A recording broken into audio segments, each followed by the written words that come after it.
What you are about to see is a house tour that takes an unexpected turn. Initially, I'd conceived of this video as a fun but low effort house tour video, sort of as an update to a previous video I'd made. I thought maybe I'd share some decorating tips or provide a story or two. Unfortunately, as it stands, this video is now a memorial. My wife and I both lost our jobs last year, and when unemployment ran out, we were unable to make ends meet, and unfortunately, we were forced to gut and sell our house because we couldn't find work, and my wife is disabled. This is the house that we had lived in for almost 10 years, and we're in our in-laws now. We've moved into their basement, which is where I'm at right now. But our house was our ecosystem, our own unique world. It bore our scars and our triumphs and our joys and our sorrows. I feel an enormous burden of loss and sorrow, and it's something that I'm still working on and processing.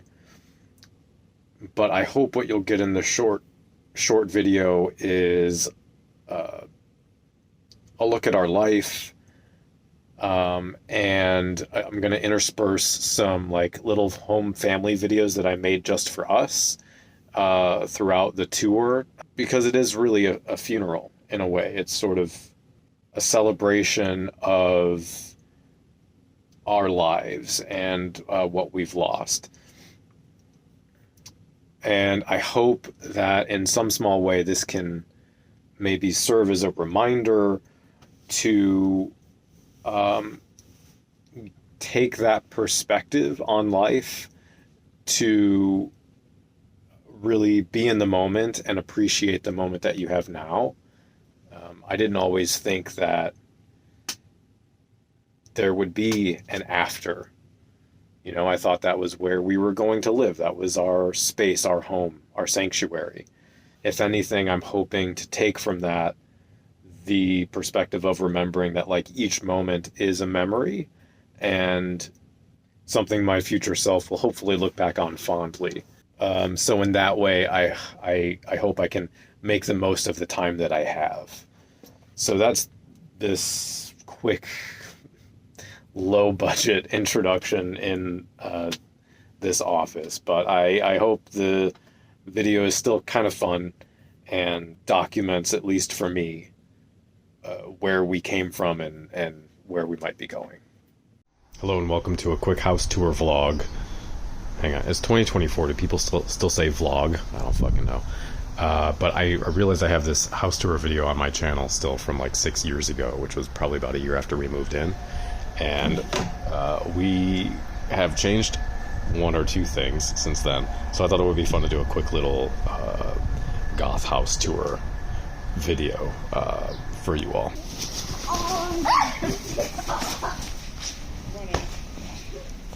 Honestly, Target really did pretty well with their Halloween selection this year. It hadn't been great the last few years. But yeah, this is our entryway. Here's our stairway up, full of a whole cacophony of collected art. We have actually a lot still to go on this wall. It just needs to be framed and mounted. And you know what? Despite being unemployed, I am probably working more than I would normally work when I was employed. But you can see over here we've got a whole another wall of art, a lot of video game stuff, some stuff that's just, you know, aesthetically cool. I mean, it's all aesthetically cool, but this is all Dark Souls and From Software games, which actually I have sorry Morty, some books and things related to we play a lot of video games. This should be maybe gaming house tour. I'm by your belly.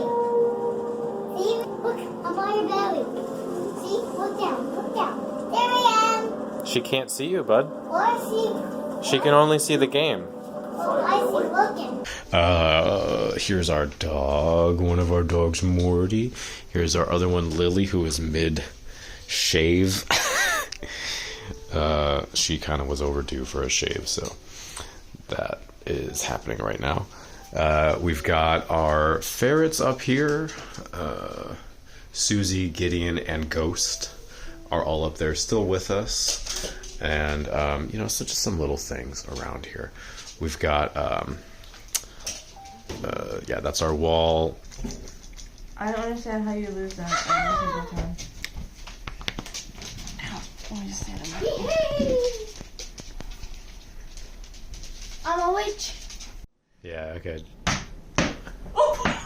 You okay? Did that hit you in the face? Oh.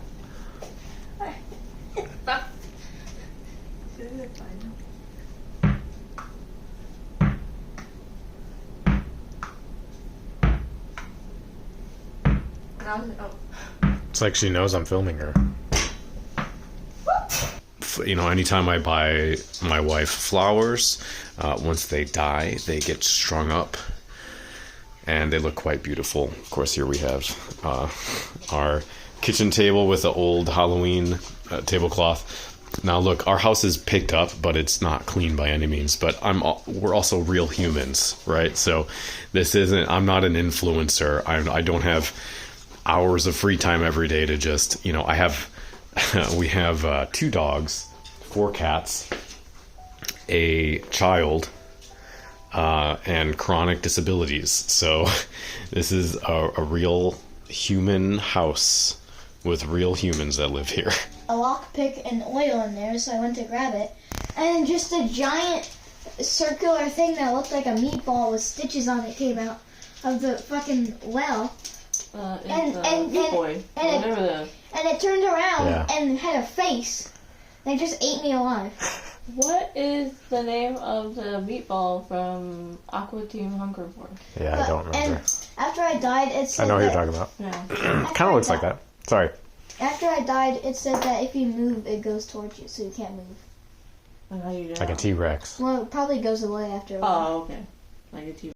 So as you can hear, I wish you could smell the coffee because it smells delicious. But we've also got all kinds of witchy stuff. This is a little shelf on our entryway that holds some magical items, some candles and things, a spell jar, some stuff like that. This is a smudge spray with dragon's blood and stuff.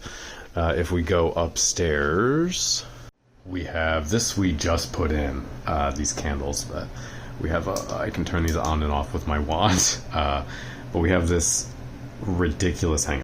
I said my wand, it didn't make a euphemistic joke. We have this gorgeous painting that we got from a warehouse somewhere. No idea who painted it or anything like that, but I can't even get a good angle on it. It's this beautifully framed painting. Now, if we head into the office, which this back wall you may have seen a number of times, obviously is the back of where I film, so a little bit of background here. We have on the right side, this is my working altar, more or less, where I do my meditation, any moon rituals, sabbats, spells, things like that I do over here. And then this is my death altar, which is a bit cluttered right now, but I have representations for people in my life that have passed, that have died.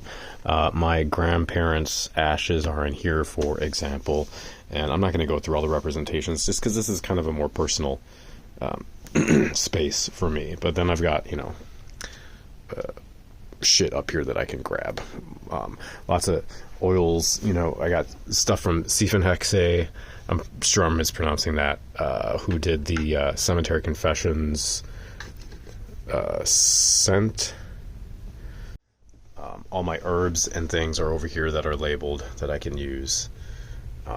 Only Lovers Left Alive, which is my favorite film. This is a Nocturna 20... What was this? The 20th anniversary? 25th anniversary? I don't remember what they made these for. Which anniversary they made those for, but Nocturne is the local Chicago long-running 30-year, however, honestly, I can't remember off the top of my head. Should look that up.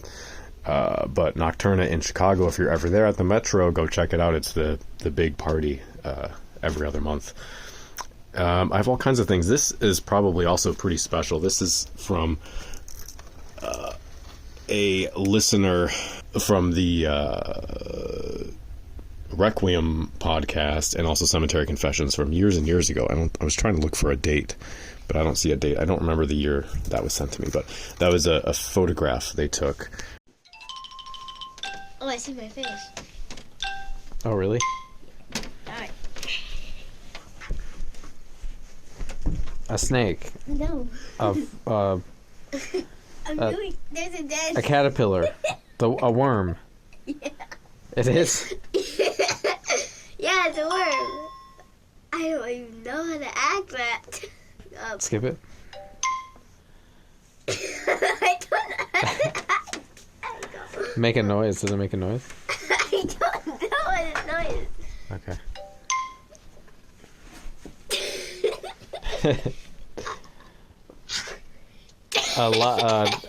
Alligator. Lion. No, Tiger. They roll up into their shell. Oh, a snapping turtle? Yeah. Hey. Give me that bamboo. Oh, a panda. Yeah. I don't know what that is. And if we just pan to the right a little bit, this is my bookshelf. This is my to-read pile. So, yeah, that's a thing. This is a little, I forget what these are called, but my wife made this. There we go. She's constantly painting, drawing things, building things. I love her art and all the fun little artistic things that she does. And I just really love this little thing, so I keep it in here. But she's always doing Legos and stuff like that. I'll actually get a good look at our bedroom in a second, which I've not put on the internet before. But this is, my bookshelf. These are all my Goth books down here. Of course, I didn't pick anything up before doing this, but yeah, these are have-read books. If you're on my Facebook, I've got a list of all the books that are in here, but it's my Goth library. Fairly complete. There's a couple that I don't have that I would like to have, but I have a pretty extensive library here. And then I've got a stack of magazines. I'm not going to pull these all out, but this is, I believe this is the one that I had a feature in, the auxiliary magazine issue, where I had a 7 or 8 page featured interview with myself, Sarah and William from Bellwether Syndicate, and many other bands were also interviewed in here. Here I am. Yeah, this is the interview. Pretty cool. Pretty cool. Meltdown magazine. I got a bunch of, zines, Drop Dead, Gothic Beauty, all kinds of stuff. Little smaller zines that I've saved over the year, right? Like Kilter. This would be a whole other video, I think, just talking about magazines. But Kilter magazine, that was a Chicago zine. All kinds of stuff in there. And then this is my computer. That's actually one of the paintings I'd like to put on the wall that a friend of mine gifted to me. This is my messy desk and all this shit. I have not cleaned up in here, but that's where I sit 90% of the day and work, which never seems to end. And here we have the primary bedroom, which is this sort of fairy forest theme. My wife did a lot of the decoration in here. A lot of cool stuff, lots of fun, like, knickknacks and art and things like that. And, I had something to say that I wanted to mention about just decorating in general. And, I think there's a lot of pressure you can feel to have this sort of perfect Gothic environment, right? Because you look at like stuff Voltaire has, or just on Instagram or whatever, there's just a lot of sort of perfectionism. And you'll notice like downstairs, our kitchen is two different colors. Or up here, you can see when we painted the wall, we didn't get all the way up to the ceiling and we never fixed that. And for me, it's not about a perfection. It's not about reaching some ideal. I think that's unrealistic. And, maybe if that's something you're really passionate about, sure. But for me, decoration is more to create memories, to create an environment and an atmosphere. And there can be a lot of shame around like how clean your house is or your environment is. And I think, for me, when I look at this up here, it just brings back memories of the day that we did this. And it's invokes a sense of like love and companionship and family, rather than like a kind of rage of I didn't finish this, right? It's just sort of like the same as you go around and this was something her brother-in-law put together, or put together initially and then showed us how to do it, and did that as an art. Sarah did that as an art project, right? So this is Goosifer. All the animals have names. But yeah, I just wanted to, I don't think our house is like aesthetic goals in any sense of the word, but don't put too much pressure on yourself because of stuff that you see online. Use what you have, even if it's just one or two things. Let that be a sort of anchor to good memories and to the world around you, rather than wishing it was some sort of unrealistic ideal, right? So that's it. That's the house tour. Thanks for hanging out and looking around our house with us. We'll end on this sapphic little thing my wife did.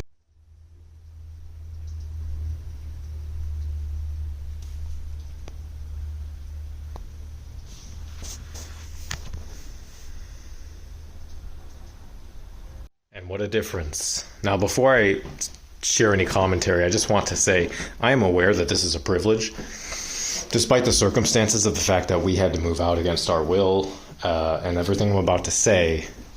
I know people who have lost their jobs as well, or developed a disability, or had to, lose their jobs for a chronic illness, or were fired or whatever, and then were homeless. So the fact that we're in a position to be able to sell our house is a privilege that I am grateful for and aware of, despite how hard everything is.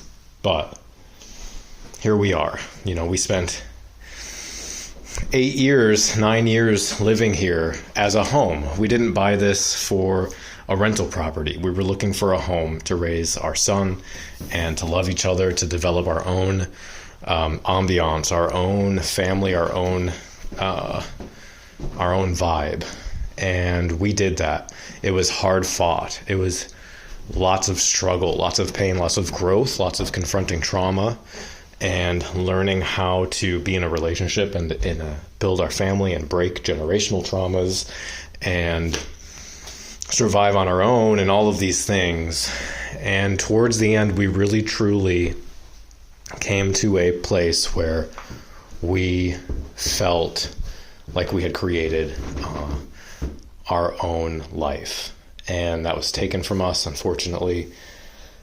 The hardest part of having to move, I think, were the month and a half, 2 months of slowly turning our sanctuary, the place that we were most comfortable, that we had developed and cultivated over so many years, piece by piece, bit by bit, taking that apart and turning it into a soulless box. Every piece of memorabilia, every memory, put that back on wide, every experience that marked our walls, we had to remove by hand and paint over and replace and turn into something marketable, something without heart, an empty box.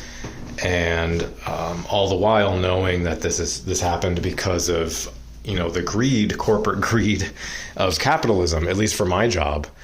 That it was the reason my company went bankrupt. The lack of social services, like robust social services to prevent this kind of thing, to support people who need it. And again, we were lucky to have a community of people around us, to have family we could rely on, family that could help us. And a lot of people don't have that. But it was extremely difficult to transition emotionally. And we're only just now transitioning into a family member's house. And I'm still looking for work and all of those things. But this is the final product. We spent 2 months, 8 to 10 hours a day, repairing, replacing, cleaning, whatever. So it's been an emotional journey, and this is sort of, Goths will memorialize anything. And so this is my sort of memorial, my funeral for the most important portion of my life so far. Neither of us had lived alone or with roommates. And so gaining that autonomy and gaining that ability to develop our own life in that way was an incredible journey. And so it's now coming to an end, and we'll see where that takes us. But yeah, this is the post-mortem. And I suppose the cause of death would be capitalism. But I am certainly focusing on the things I can control, the joys, the positives, the benefits of this journey and what we've got out of this, the personal growth and development, and the understanding that our family unit is a bond now, that we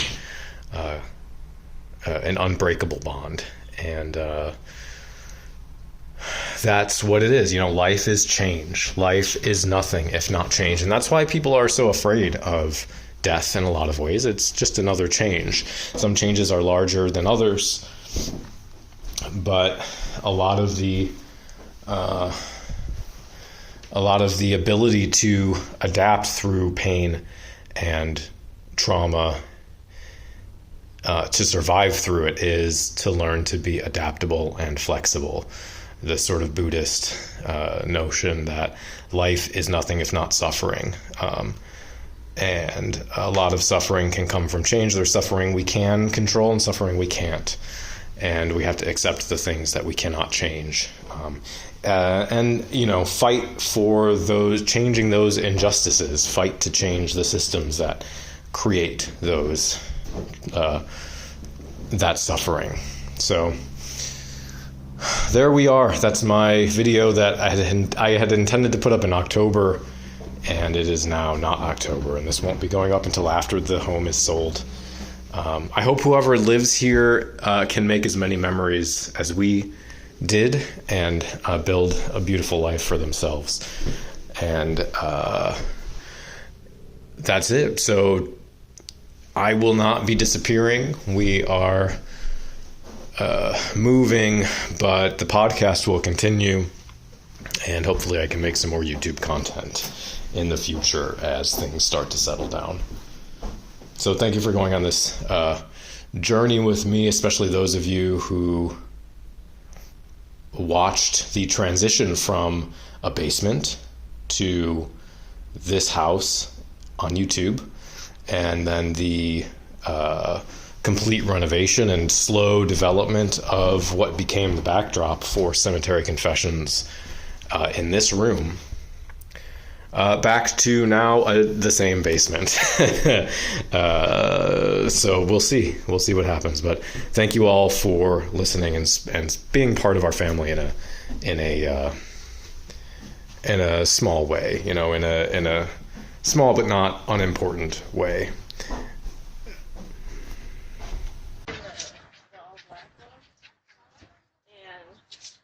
That puppy clearly did not want to be out in the rain. He kept like looking back to where they came from, like, oh, go back, go back.